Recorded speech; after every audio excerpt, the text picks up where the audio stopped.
Sweet. Okay. Last week, guys. So, do we want to start with Jigsaw or somewhere else? Or? You Jigsaw. Yeah, I'm going to start there. Sure. So I was person A, and I had to do chapter 14. I don't know if you heard those. I'm sure you will do.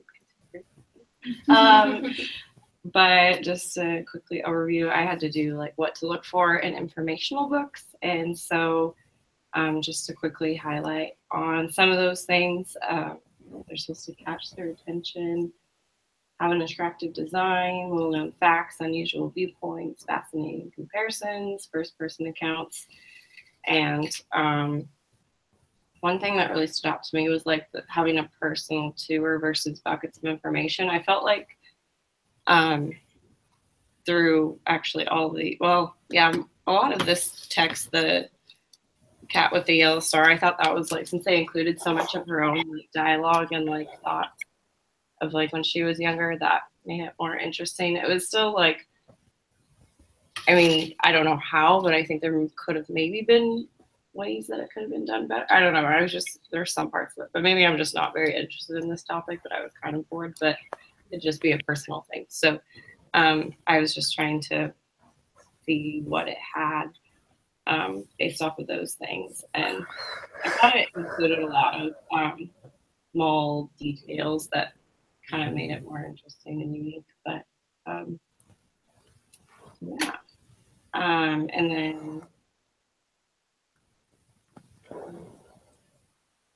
yeah, I guess the different types of informational books are traditional chapter books, which this was kind of interesting because it was a chapter book, but it's that confused me at first. But it's like a picture chapter book. So I don't know if that would classify as a traditional chapter book or information picture book. I'm not really sure. And so informational picture books, another type, and then there's activity books, concept books, journal and interviews, photo essays, pop-ups, and reference books and series. So yeah, that was Jigsaw A. Person A. I'll chew my bite real quick. So just in case you forgot, mine was the article that was about the teacher and arranged marriages. Arranged marriages, yeah. And his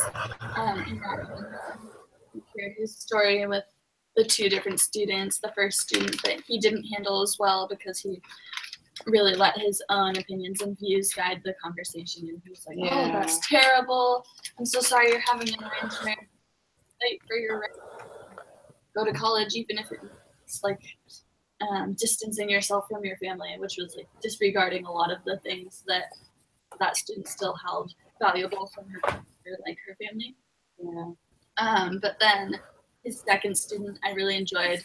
Like he first of all was honest about that first student and yeah, I didn't do that very well. Yeah. But then when he shared his experience with the second student and the way he instead said, "Well, wow, I'm hearing this is something you're not as enthused about. I'd love it if you wrote about it and explained it to me." Because then he was able to put the ball in her court, and it was all about her defining how she felt about everything. And that was probably the biggest takeaway for me from that article was just wow, whenever I feel uncomfortable or uncertain about something, I need to take that second to breathe and be okay, I'm not going to go off sharing my views right away, but instead be hey, this is something I don't know as much about. This is my culture. You should share about it. And I like that he differentiated that, she doesn't have to publish it. The writing could just be for her to organize her thoughts. But then through conversation, she started sharing with him and a couple other peers. And then she decided to publish and even shared it with people in the general public, which was really cool. So yeah, I just took away the power of writing. And I guess that same activity could be really easily adapted to other other genres of information. So like instead of writing, if she was a visual learner, she could do a painting or something that like expresses her feelings, or and like enter an art show or something, or she could do a video or a documentary. But yeah, I liked that it's like definitely that focus on the students' views. Yeah, I liked how it was progressive in like the way that she was like sharing, like how she became comfortable with then wanting to publish. Like it was her own way of becoming comfortable with it. It wasn't like, here, do this and this is what you're gonna have to do once you are finished with your writing work. Like through her own time and process of sharing, she was able to get to that point where she wanted to. That.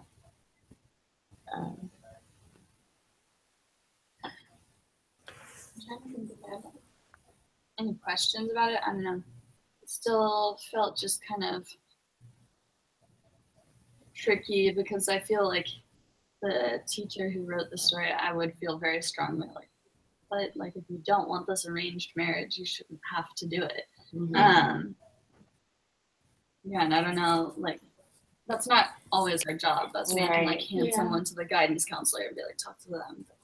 Yeah. It's hard to not like put your opinions in there, especially if you know that's not what they want to, or at least what they've said.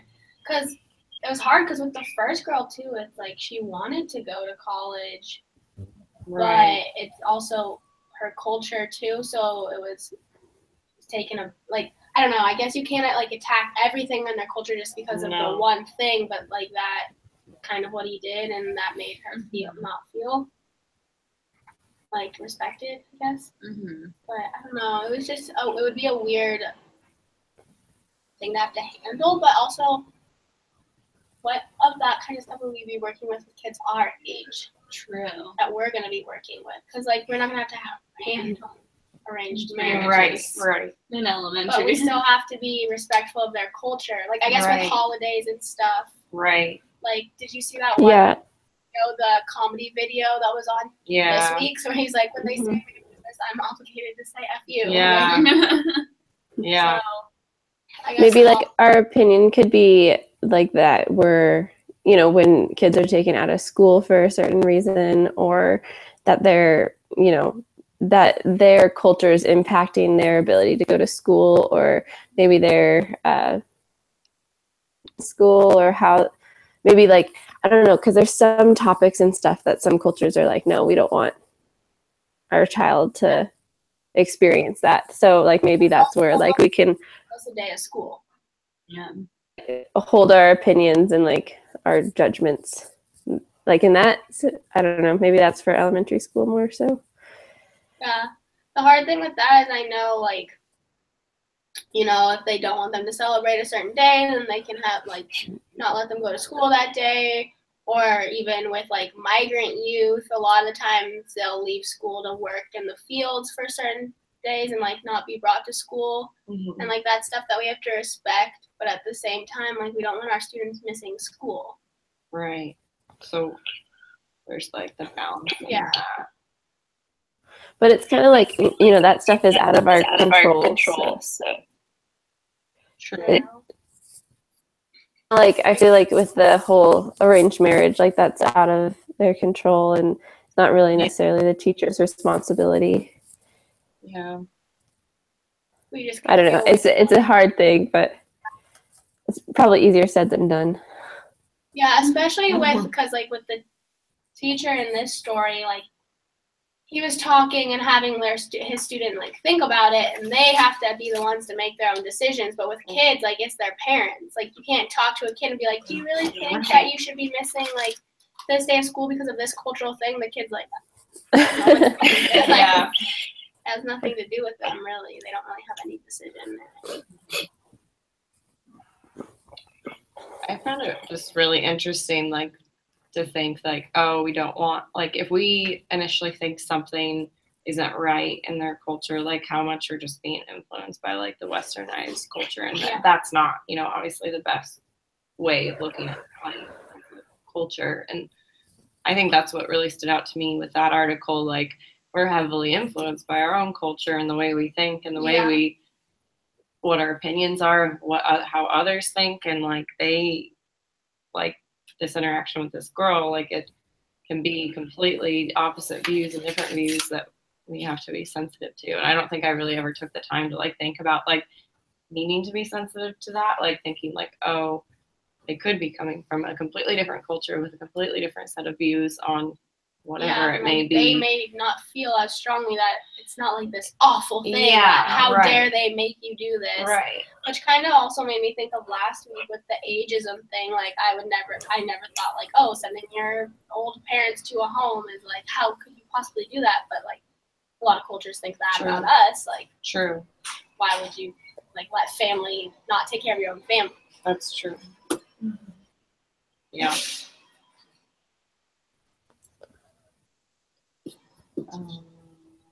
Let's see. Is that you? Well, okay. Yeah. Let's see. Mine was chapter 13. You can hear myself as I talk. So a little tricky, but it talked about the different types of like the typical personalities in biographies, and then also just like the broad types of biographies and like how to judge biographies for younger readers. And then from there, and I just kind of made like a bulleted list, I guess, of them. And then from there, took those and assigned the type of biography and the personality types within those books, within the Harvesting Hope and the Cat book and the Eleanor book. So it was interesting for me. It was tricky to assign because, like, for the Cat with the Yellow Star, like, I thought that fit, like, the main character fit with, like, the other interesting people category of personalities, because I didn't really see it as explorers and adventurers or like sports personalities or and like that. So it just fit with other interesting people, which I thought was a little bit. I don't know. I never thought to assign characters with types of personalities. Yeah. So when I read that, like knowing that there were different personalities, I was, yeah, I just had never thought about the fact that there's going to be a variety of personalities within biography texts and that they can be placed into a category. But I feel like we always love to categorize things. So yeah, and that's what I felt that this, like this whole nonfiction biography section, there were so many categories within a category, like within another broad category, because it could be like a nonfiction, but like you know, I don't know, like a authentic biography, but a picture biography, and it's nonfiction, and the category of personalities is this, and it just made me a little bit confused, just because there was also, you know, it makes sense to type because there are different types. So just like there's different types of fantasy, like we talked about. So, but that was about it. From that chapter, I really liked how when looking for biographies, you want to be looking for like authors who write in a way where their actions speak for themselves. Like it's not just them sharing all their own thoughts and opinions, but and I felt like that was done really well in the Cat with the Yellow Star book. I like felt like a lot of her actions, or just what was happening in that time, explained like a lot of feelings that she could have felt through it all, and like like losing all her friends, and then some she reconnected with. Like she didn't like say, I was really happy when this happened, I was really sad when it happened. You just like got to think of it for yourself. And so I think that was just one thing that I was like, okay, I'll need to be thinking about that when I'm like looking for biographies to include in my classroom or whatever. So that was just one thing that, oh, sorry. Nope, you're good.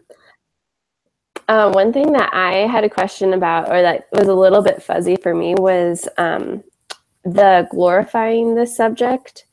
Because I felt like in a lot of biographies, it's about their life, and usually they're not going to like harsh things about a person's life or something. And so like in Harvesting Hope or the Cat with the Yellow Star, like they're both success stories, and they're both like, you know, making these people like look at the challenge that they overcame and like look at what they did because of their hardship and like because they pursued through that hardship. And so like I don't think that these books are glorifying the subject in any way, because it talked about how the glorifying the subject or like turning them into idols or something is another form of stereotyping. Like Chavez is like a really well-known idol, but like people look up to him. Yeah. Yeah. I just didn't know like where that line is, and I don't think that we had an example of that, but it just was like a. In my opinion, I think Harvesting Hope was kind of on that borderline, and the reason I thought that was actually because of Esperanza Rising, and I was thinking about how the book kind of talked about the march and their protest as this big happy celebration. Everybody's just walking together. That's true, yeah. Whereas in Esperanza Rising, it was like, no, there were a lot of people that were really scared to join and chose not to and got hurt because of that, because they didn't want to lose their jobs. And I mean, true. It's a children's picture book, so give and take, but I feel like even a sentence acknowledging there were some people who were unable to join the march because they couldn't afford to lose their jobs. Yeah, fear of something. Never getting. I'd agree with that. Like that. I don't know. I think a lot of the stories are good, but yeah, that they definitely. They didn't really express much of that. I mean, No. they did to a certain extent, but it was But it's not really just this, subtle. Like, big happy. It was really subtle, like pushback, and I'm sure that in reality there was much more than that. But yeah, like you were saying, Abby, like where's the line of like where you, like for at least a children's book like that, like what should you include to where you're not like, I don't know, protecting. Yeah, I just thought it was an interesting, like, you know, it's a stereotype. I didn't ever think of that glorifying or something that's like an idol is a stereotype, because it just seems like an ending book, or it's a, you know, something like that. But something that I have to keep remembering with books too is that they are children's books, which is like, yes, they're informational texts, but they're just introducing like young kids to the idea. They'll study it again later. Like you don't, but you don't want to like give them like in like an authentic foundation. Yeah. But it's kind of like, I don't know. It's gonna be that, you know, they can look back on when they're older, learning about it, and be like, "Oh, I remember reading about this." But if they're not gonna remember like all the, like, "Oh, wait, there was pushback." My children's book in second grade didn't say there was pushback. Like, yeah, no, they won't. well, and I think like with the Harvesting Hope, I don't think the message necessarily was about the people themselves. It was more of like the message of the power without violence, or protest without violence. Like I think that was like a really big thing, and it was introducing the idea of, you know, migrant workers and all that kind of stuff, and farm workers. And like, I guess we can talk about the book later, but I just was trying to analyze like where been a little bit too much with that, you know, he was just this great, wonderful human that led all these things, and that, you know, that never got angry or never got frustrated or something. Like it never hit on that, and I didn't know if that was like something that was missing, that was important, or super similar to the like text that we were supposed to bring, like the high quality text we were supposed to, or high quality information book that we're supposed to share with our group. I have the same question about the one that I brought. It's like the exact same thing that you're talking about right Yeah. Yeah. I don't know. Maybe that's a muddy question that, maybe what is an example of a book that like a really true book where it's like you read it and you're like, yes, that's glorifying the subject too much. Because I would be interested in like seeing one of those, because I feel like that would give me kind of a starting point of like, okay, this is not a good book, and then it kind of draw the line, I think. Yeah.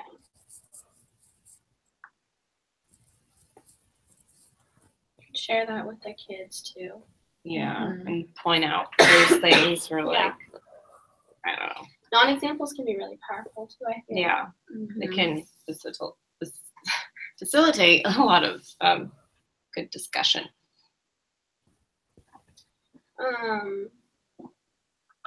My letter is like a big chunk, and it kind of like was talked about in the module itself too. Like, so you guys probably read it because it was part of the module. But was it politics and and it was like all these questions were listed in the actual module as well. Yeah. But like her interview with Min Fong, so it says it allows her to tell stories of Cambodia and Thailand, what gives her expertise and authenticity to tell these stories. And I just thought it was really interesting reading about the third culture, because I like remember in a couple other classes I've watched that like video about third culture kids, and like how a lot of times they like don't feel like they have a place, but they do know both cultures really well, like where they're born, where they grew up. Oh gosh, my voice. But I think that she has the like ability and expertise to write about stories from Cambodia and Thailand, because like she experienced both of them. So it's kind of like what we were talking about in all the other weeks, like, oh, are they allowed to write about this? Like, have they experienced it, or do they know about it? And like, I mean, yeah, she did. I don't know, like, when I was reading this, though, I was kind of thinking, maybe not her, but some of the other people who I know, or I've heard stories about third culture kids, a lot of them like were born in the one place and grew up in another place, but they don't necessarily have like a not super strong tie, but it's like they don't know that much about the culture that they were born into because they moved to grow up in another one. So would that give them, or like, do they have the expertise and authenticity to write about the culture they were born into? Like, if they went back and did more research and heard stories from family, I would think so. But just because you're born in another culture doesn't mean that you have the expertise to write about it. Yeah.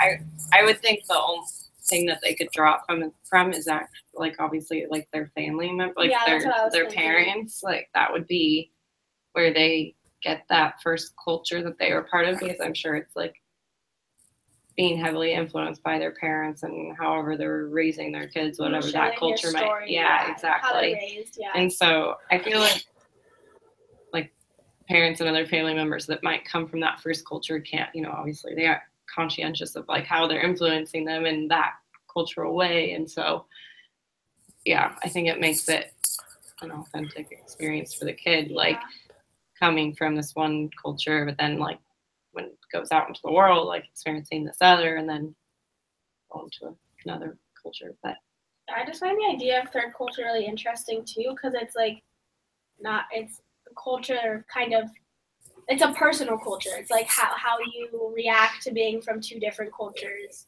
And it's like, so no one's going to be of the same third culture, even if you're born in the same place and raised in the same place.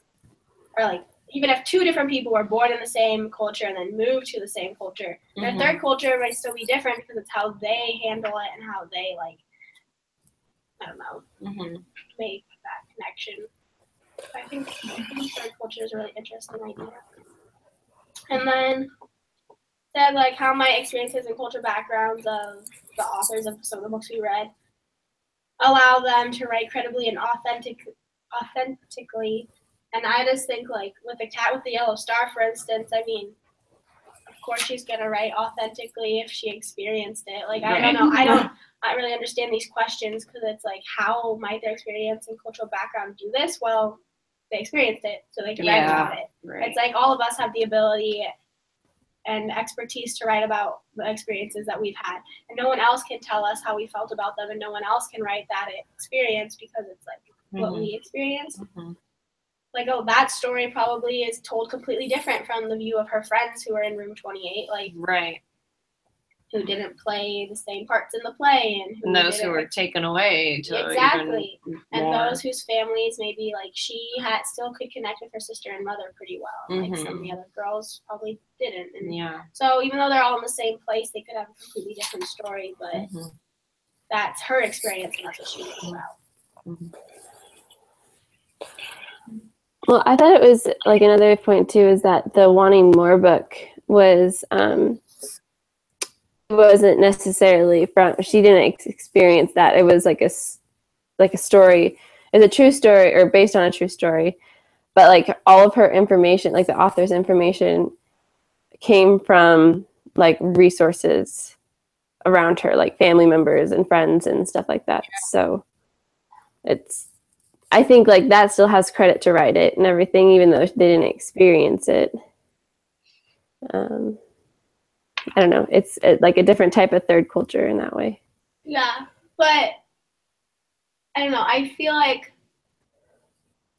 I don't know, maybe not, but to me it just seems like getting information from people who were around is still not going to be quite as credible and authentic as getting it straight from the source, just because, you know, people perceive things differently. So if my sister was writing a story about my life, she might think that I feel a certain way about something because that's how she would feel about it, but then I don't.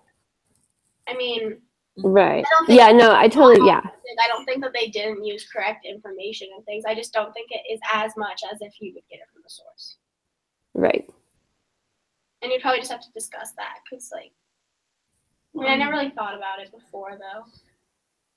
With those examples, we're also talking about the difference between, like, autobiography or an interviewed biography versus a fictionalized character that kind of represents the experiences common to a lot of different people. Yeah. And so I think with Wanting More, where it's more of a like generalized experience and they're like fictionalizing a specific person to focus in and give those details, it's more an issue of having the proper resources and then having multiple people proofread it. Yeah, that's what it said in the back, was it went through after the fact that it was made and like it was like they looked for accuracy in it all. So I remember reading that too, and I was like, okay, this is good. Like, what we're reading is it I mean, a lot of it's been verified to be accurate. Yeah.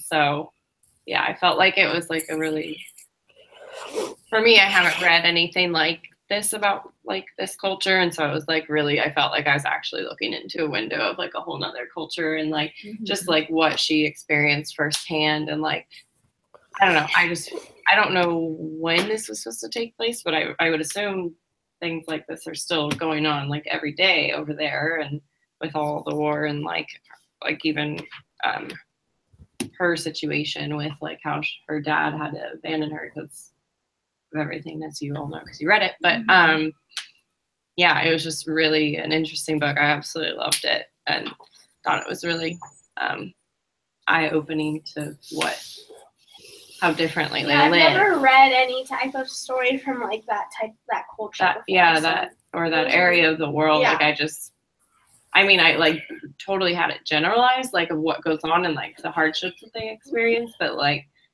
down to the like root of like a little family and like what they might go through was just like really interesting to me, and like their living conditions and all the moving that they had to do and like how quickly they had to change and make decisions to live differently. And I don't know, and like how she could have the perspective of like wanting to stay at the orphanage because that's better to her than living with her dad, which from the way that the book showed it seemed better anyways. But it was just really fascinating to me. So,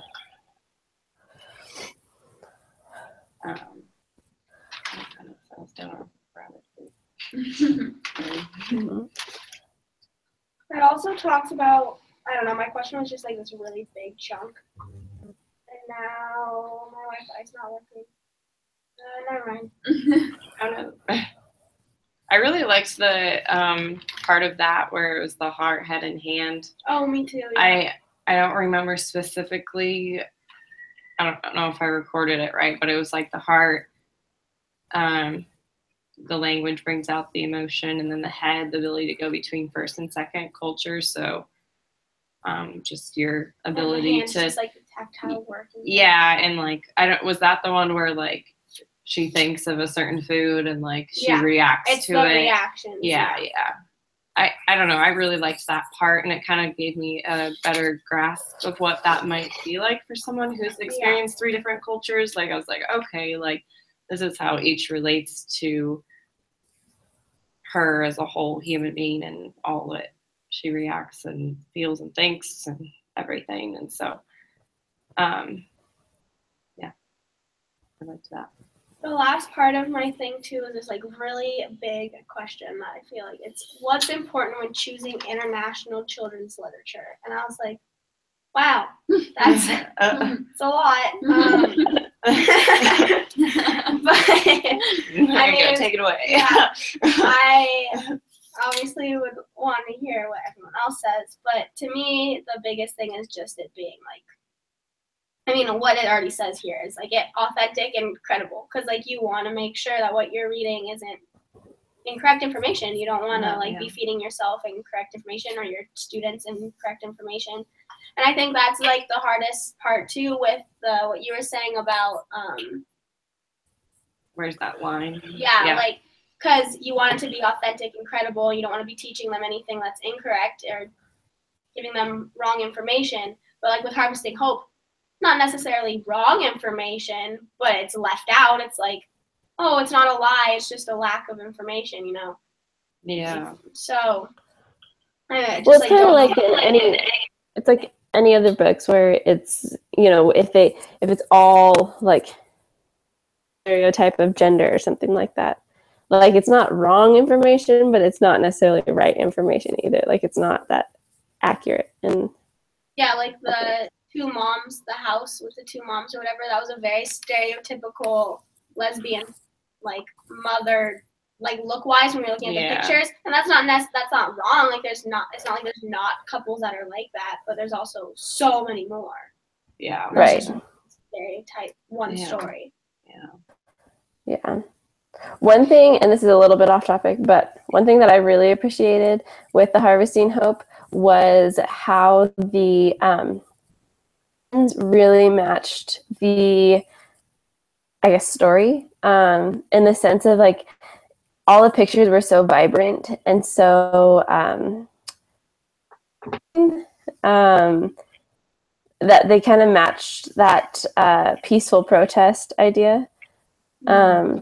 And I really liked that part of the book just because it was like, I don't know, I think, you know, that we've talked a lot about like illustrations and like, I don't know, Joyce brought up in her read alouds and stuff, like looking at the illustrations and how they progress the story or how they add to the story or just like say what's on the page. And I thought this one really progressed the story or tell its own stories, like kind of symbolism or anything, but it really like showed the message that was supposed, I think, was supposed to be taken away from that story. So that was just my little insert of that book.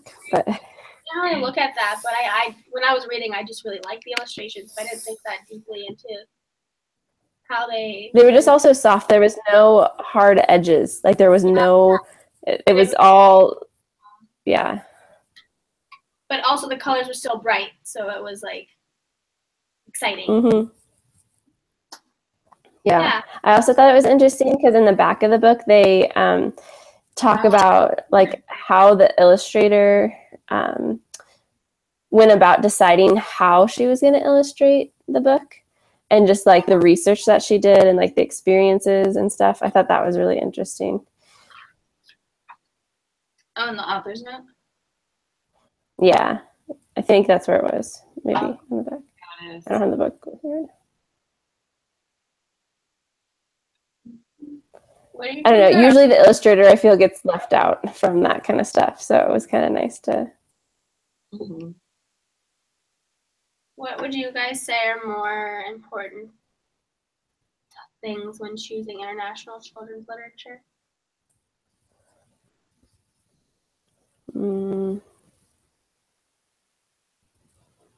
I think a variety. Yeah, Um, variety of cultures and variety of perspectives from the same culture. and variety, yeah, both of those things for sure, and a variety of different types of nonfiction, I think. Oh yeah, different like actual types. Representing different types of personalities and different actual types of nonfiction and biographies. I think that would be just the different. Just always. I feel like two of the examples we already read this week with the Cat with the Yellow Star, and then Wanting More is kind of like set as these survivors of horrific events. Sure. And that's not we want to teach kids to look at the rest of the world. They're not all just like surviving terrible things. Like also finding like happy stories, like Eleanor, like look at all these cool things this one person did, like looking for people like that from other countries. That's a good point. Yeah, and like I think those two, like I think the 4 books categories of like the personalities of like, look at these survivors and then also look at these individuals. But then there's so many other ones. Like there's I'm just looking at like the list, but there's like artists and musicians or scientists or humanitarians or sports personalities. I thought was I think that there's just so many. There's so many things that you could use those books to gain every student's interest. I feel like. It's like not just the personality of the book, but that kind of goes towards the personality of the students. Yeah. Yeah, I thought, well, and yeah, never mind. I was going to change the topic, but we can keep talking about the international books. Well, should we share like our books that we were supposed to find? Yeah, sure. Since it's so. That's what I was going to lead to, because I was going to say like my book had this aspect of intriguing lots of like a wide range of age ranges. Of age of students. Like it could be attractive to older students because it had like a really rich detail and history to it. But then it also like the author had a lot of sound effects and like the pictures and stuff. So kind of like younger students could also get into it, I guess. I'll just share the book that I brought. Okay, so the one, mostly because it matches really well with what we've been talking about the Chavez Harvesting Hope book, because it's really similar. I think of an idea. It was Martin's Big Words, The Life of Dr. Martin Luther King Jr. And like the illustrations are beautiful, and I really did like the book. Like I liked the story a lot. I wish I had it on me. I had to return it. But you guys should look at it because it's a really nice story. But I think kind of did the same thing with the Chavez Harvesting Hope story where like it made him this just like really good savior, peaceful, like no. Wow. Whoa. It like shook the whole building. I think it was a combination of the buses and the garbage truck at the same time. Yeah. Passing by. Wow. That was so loud. Whoa. Did you hear that too, Abby? Yeah. That was crazy. Okay. But it like talks about just the story of Martin, and I really like it because it's like talks about the big words that he uses. Like he grew up with these big words, and then it has a lot of quotes from people like his mother and like him. And then at the end, it kind of just talks about like now, even though he's not here, and it does say like he was shot, he died. So it has that. Like they didn't like try to make that. I don't know what the word is, like cushion it. But then at the end, it's like, even though he's not around, we still have his big words. Like, we still use those. Like, these quotes are, like, important quotes that we use all the time. Yeah. Because he's such an influential person. But it did kind of do the same thing where like, oh, the strikes were like this good thing that everyone was really happy about and they were making progress, which is true, but you know, there was also a lot of other like not peaceful things happening at the same time. And one thing also that I really liked about this book too is, you know, how a lot of the children's books have that repeating phrase that's supposed to be something that, you know. So, this reminded me of another thing. Okay, but like throughout the whole part, every time there was people protesting, it would say that he would go and he would walk with them and he would protest with them and he would pray with them or something like that. There was like a phrase that was used every time. But kind of slightly different, but on this as well. And it's not really the same as what we've been talking about. But in this book, there's a lot of like, for instance, he walked with them, protested with them, prayed with them. And there was a lot about God and there was a lot about like, because that was what was important to him. And that was like a big part. He was, you know, who he was. And that was a big part of his story was God and all of that. But like, when you're reading that in a classroom, how do you go about that with like talking about religion and the different cultures who have different beliefs, you know? Because like it was a pretty influential part of this book, being like, and then they thanked God for this and prayed to God for that. And I mean, I feel like since we're supposed to expose our students to all different, like we don't have to say like this is one way that like obviously like I feel like it's just because when you read stories from different cultures, there's gonna have different. There's gonna religions. Be and I think that that's fine to as long as you know you're exposing them to multiple different and just showing like okay, this is how Martin Luther King lived his life, but then here's another person who's gonna live their life this way, and this religion influences them and how they make their decisions in life. And honestly, I'm just like scared for when kids ask questions, and I'm really like nervous for when they ask big religious questions, and I'm be like. I don't know. Go ask your mama. I mean, it's not your job or our job, any of our jobs, to answer theological questions, but we can like present the facts of what different religions are. Honestly, I need to do more. Like, I think about wanting more when you brought that up, and how the way she talked about her clothing and the way other women around her dressed, it like really framed for me like a lot of Westerners have this assumption like, oh, why are they making you cover yourself up like this? But she enjoyed it, and she like that's like in the video too where they're showing all the things that they wanted to say to people, and then she's like, my parents don't want me to wear this, but I do. Like it's not, you're not being made to do it. A lot of them do it because the respect for our culture and exactly what they want. Like we always think that everyone's being forced to do stuff that they don't want to do if they're doing differently than we are. Right. That's very true. With how a lot of and I've noticed that in a lot of these stories, even with when we read, well, I forget who read it also, but The City of the Beast, like with indigenous people at all, like we're like, oh, they must not want to live this way with these types of tools and this way of life and clothing, because they obviously want to live the way we live and have our tools and our clothing and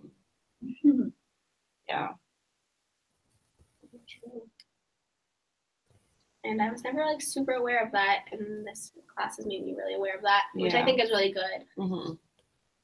Ticker tape thing. Exactly.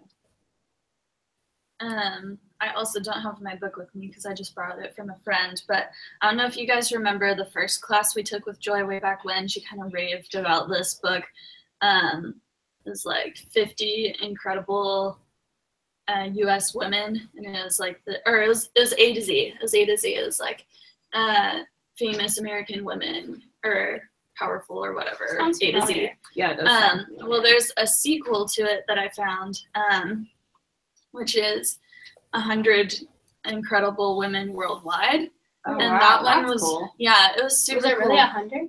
Yeah, there was 100 Whoa. in the book, and they like chose from different countries and like tried not to repeat countries a lot, and we're really focusing on these women that have done different things. And I liked that because it kind of, like we were talking about, got that variety. Like there were some people who were survivors of really horrific events, but then there were people who were like scientists and creating new things. And I don't know, I thought it was interesting because it was actually lacking some of that emotional authenticity, at least. It felt very much like it was a research-based book that was more just presenting the facts of these women's lives. Like, it wasn't trying to go out and discuss how they felt about everything when they were doing it all. But I thought it was cool as like a starting point for further research with the class. Like, you could just flip through whenever you want and be like, let's learn about this lady today. And then you can really dive in and find more literature that may like add in that emotional authenticity, or like maybe it's not exactly her, but somebody in the same area or time period that went through similar experiences. So I really liked that one, and now I want to buy both the books, the like American women one and the worldwide women one. I think that'd be a great, I don't know, representation in your classroom for international books, you know, or like stem off of that, like even based off of if there's other, I don't know if there's other children's books based off of those people in the 50 around the world. I don't know. Yeah, that'd be kind of cool to look for anyways, because then that's like kind of a basis for it. I ended up doing a informational text on, I was like thinking, oh, I guess I'll stick with the theme of like the Middle East and stuff. So I did it on Passover, just because it talked a lot about like throughout Jewish versus Palestinian and stuff. And like, I don't really know a lot about both. And so I just like went to the informational section and was looking through at the Bellingham Public Library, and it's like, oh, okay, well, I don't really know much about Passover, so I'll do that. Anyways, it had also like a repeated line throughout. It was like something in Hebrew saying, what was it? It's like something is always enough. Sorry, one moment. It would be enough. I don't know. I just said that throughout it all because like the kid is learning about it. Like he grew up doing it. It's like that's where it takes place, is like him like just doing it his whole life and not really knowing why, and then like coming to the age of like asking all these questions. And so I kind of really liked how the author went through all the senses of Passover and like talked about each. I thought that was kind of a cool way of setting it up. And so she has and so then I was like, okay, so where's her credibility? So I like went online and looked for like what inspired her to write these, and she ended up writing them when she was teaching her own kids about like their culture and like them celebrating this Passover and everything. And so with this culture, she did all the other holidays that they do with that same theme of all five senses. And so I just thought that was kind of a cool way of setting it up. And so it's pretty straightforward. It's informational. I thought the illustrations were well done. They were really colorful and everything, and interesting and unique. So I thought it was a good quality informational text, and it was from a viable source. So yeah. I like that you talked about how the author wrote about all five senses for the class that we just finished, the like writing course. My expert group was the one all about nonfiction, and that was one of the biggest takeaways that my group decided on. Was that, like, discussing all the five senses was one of the best ways to like really engage yourself in what you're writing about and engage your reader. Cool. And so that's like cool to see an example of an author move. Yeah. Oh, cool. Writers actually do that. No way. Awesome. That's really cool. Awesome. Yeah, I know. I had never read a story like that before, or a text with that theme. And I was just like, wow, I really like this, because like I feel like in some ways you can always relate, like in a different way, whether I like, I don't know, I just like, oh, I feel this way about this holiday that I celebrate. Like you have different senses each time of year, and smells and see and think and hear. I don't know. Yeah. Anyways, what was yours? It's called Locomotive. Have you heard of it? I think it's a little bit more of a popular one, but it's about the history of the railroads in the U.S. Okay. I thought it was really cool. One, because it's a little bit different. It's not of a person or like a time of history. I guess it is a time of history, but it goes through the about 100 years of the railroad's history and like how it's changed and stuff. And like I said, it was like really cool because it really went through like it had a really big, they call it like wealth of detail and like history. But like it also had like a chugga rhythm, I guess, to it. Like it had all these sound effects woven into it too. And so like that's why I thought we apply to older kids. You could have it as kind of a theme or like a unit or something about the development of the, but it could also just be more of an informational text with the younger kids with just like, hey, like trains are a type of transportation and here's how they started and stuff like that. So, and the illustrations were really cool. I love the cover because it's just like the front of a train and it's just really well done, I thought. So the language is simple, but yet has a lot of detail to it. So yeah. Nice. Just with the like documentaries and particularly the YouTube video about what's going on in Israel and Palestine. I found really interesting, but I also was like disappointed in myself when I started watching these because I had no idea that that's what it was about. No, honestly, yeah, I was like, how have I not known this? No, I know, me neither. And just like and with what she was saying about the guy that she met, and then him being like, "You're my enemy because you're American." Yeah. Just like. So crazy because I honestly, I mean, I like hear about it, but I had no idea that's why, and I was like, wow, I am not up to date. Yeah, no, I had that same exact reaction. So I was really glad that it was all in here because I'm like, okay, and I just think that's really an important thing to talk about too, and I feel like people don't talk about,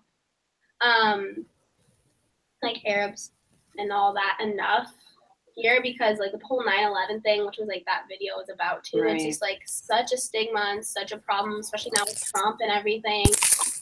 And it's just like, I don't know. I can't handle the fact that because of 9/11, everything changed. Like at the beginning of this video, the guy was like, I mean, before 9/11, we lived here like completely fine and everything. Like no one ever questioned anything about us. And because 9/11 was when we were so young, like I don't remember that. Yeah. And so.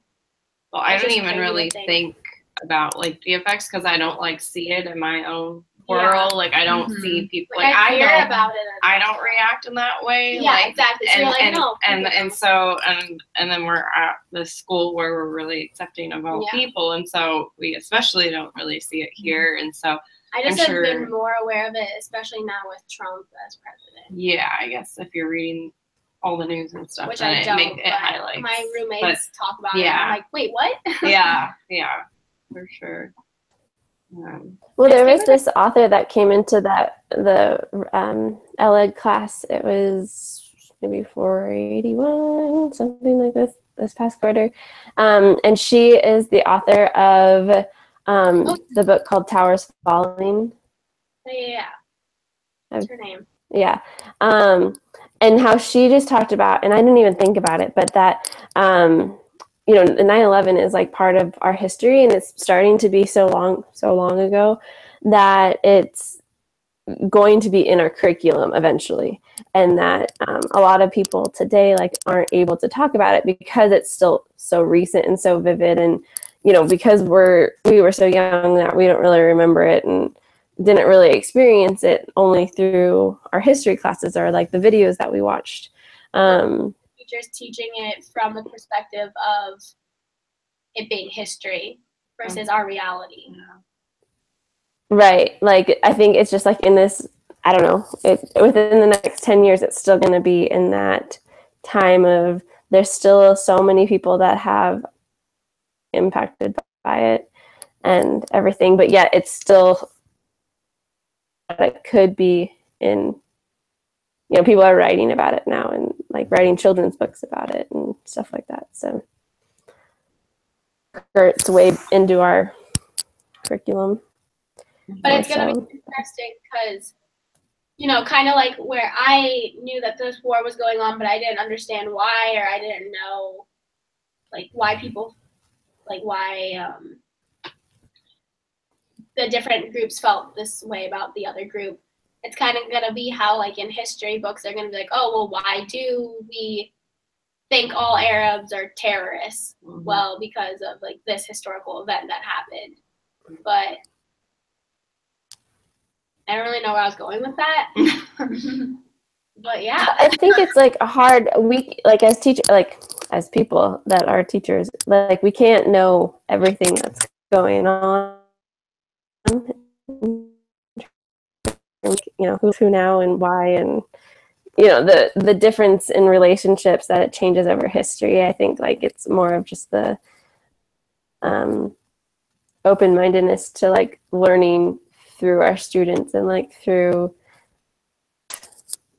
resources and stuff. I don't know if that makes sense. I don't know if that, like, I don't know. Something that really stood out to me was in one of the videos where there was one of the younger girls, and she was saying how everyone's like, go back to where you belong, go back to where you came from, and she's like, I was born in the United States. My parents were born in the United States. Like, what country am I supposed to go to? Where do you want me to go back to? I think it was the BBC documentary. Yeah, I think so too. Yeah. And I just, like, made a lot of connections with that and, like, the migrants here as well. Like, when like, oh, we're going to send you back to your country. Like, I was born here. Like, this is my country. Yeah. And I don't know, we just make assumptions based on looking at people. Like, oh, you look this way, you must be from the other country, and that's where you belong. I don't know. That was just, like, stood out to me a lot. So I was like, whoa. I think it's such a big issue too, because, you know, in the United States, one, it's so big, and two, because it's just like a melting pot. And so, like, sure, in other countries, like in Europe or in Asia or something, there's lots of immigration from country to country, but it's not as large as the immigration and migration into the U.S. And so I think that's, like, a big thing. But I wanted to backtrack just a second for a question I had. So you're talking about how, like, it's important that we start including more stories from the Middle East, especially because, like, we were all kind of like, we didn't know what was going on in Israel.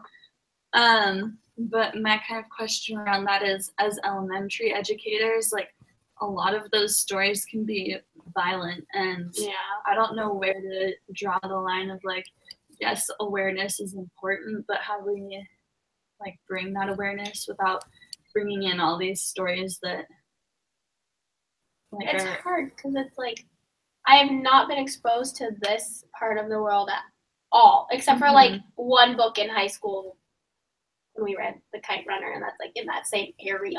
But, like, it's not the same as what we just learned now.